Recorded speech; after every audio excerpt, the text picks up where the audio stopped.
Hi everyone. Today for our transformation class, I know many of you wanted to talk about business issues. So I think what I'm going to talk about today is authenticity, because that's a good one that sort of bridges the gap between both business and your personal lives. Authenticity is something that really, should be something you always have with you. But it's also something that's I found very important in business in general, and especially with websites and internet marketing, online marketing. Um, it's really, I think, what helped me build up my past career. And I think even, as I'm moving forward with my new career, it's a piece of what's gotten, say, all of you to sign up for this course. We have 18 people here, and I'd like to think at least that it's been partially due to my authenticity in the way I relate to people online, through my website, my blog, my Facebook postings, and any interactions that I have with people. So I've always been a firm believer in being an authentic person in general, and I think it's the only way to do business, is being authentic, and really all it means is being real, being yourself. I mean, you still have to use common sense and not, you still have to be professional with your website and things like that, and with your interactions online. But that doesn't mean you can't show personality. In fact, that's exactly what you want to do, is show your personality. For me, it's always kind of been, I use a lot of humor, and so I do that in my posts, and I always did that even with my business posts on the High Rankings website, in my newsletter. Humor, that's just who I am. I'm always one who's quick with a joke, and so that's how I am online as well, and it comes across to people. But it's funny how so many people are afraid to be themselves online, and in life too, I guess. People are I mean, it's hard for me to understand. I don't really know why people would be afraid to be themselves. Maybe, I guess, because they're not comfortable with themselves, or they don't think they're good enough, and things like that. But the truth of the matter is, you are good enough. We're all good enough. Everybody's good enough, and it's only our thinking that gets in the way, that makes us sometimes think we're not good enough. And so if that's the reason why you can't be yourself, then do remember that that's just your thinking. That's your ego mind. That's years of conditioning of other people maybe perhaps telling you weren't good enough, but you are good enough. I'm good enough. We're all good enough, and so there's no reason not to be yourself, on your website, online, anywhere, anything. When you do business with people, making that clear, and with your websites especially. I know a lot of you are interested in website stuff. If your website is just the same as everybody else's, you've just copied what other people do, or you've taken courses and they say, do this, this is the way to do it. This has been successful for me. This has been successful for everyone that I've taught. So this is the way to go. Yeah, there may be some truth in that, and there may be some things you can learn from that. But the bottom line is, you still have to put yourself into it, especially if you're a solo professional, or just if it's mainly you, that's your business. But even larger businesses can have a sort of a culture that comes across. They need to have a culture, company culture, that comes across on their website and in all their interactions, and that's your brand. That's all part of, when you hear people talking about their brands, big brands, little brands. It's their culture, it's their it's their authenticity, it's their unique selling proposition. And that's what really needs to come across on your website. So copying others, not a good idea.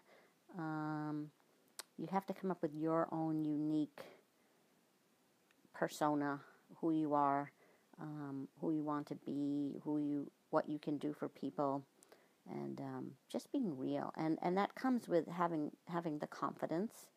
Like I said, if you're not feeling like you're good enough to show people who you are, you're not going to do it. So you need to have that confidence. Forget listening to the ego. Be confident with who you are, and let that come across in everything that you do, in your writing, when you talk to people. And that's another thing. Everything needs to mesh all the different forms of marketing you do. So your website, if someone comes to your website and then they say talk to you on the phone, there shouldn't be like a gap between what they hear you say and what they see on your website, and the language should be similar. It shouldn't be like all this formal language on your website and then you talk to them in person and you're nice and casual. It should be similar. If you're a casual person, then that's fine. Have your website be casual. That's your authenticity at play. If you are more of a formal person, then that's fine too. If they speak to you and find you that way, then your website should be that way. Your website wouldn't make sense to have all kinds of silly little characters on it and then you be this stiff formal person when they talk to you. It's not going to get you business because they're going to be confused. When people see who you are on your website and see who you are on the phone or in person, that's when they want to do business with you, because they see you're authentic. There's something about authenticity that people spot. It's not, you can't really put it's hard to describe. I guess sort of like the three principles in general. There's no words for it. It just comes across to people, maybe as a feeling as well. People can tell if you're not being honest. If they see something on your website that you say, and then you say something in person that doesn't jibe with what you had written on the website, right then and there, they're not going to want to do business with you. So think of that. It's about being real, being honest, using your common sense, and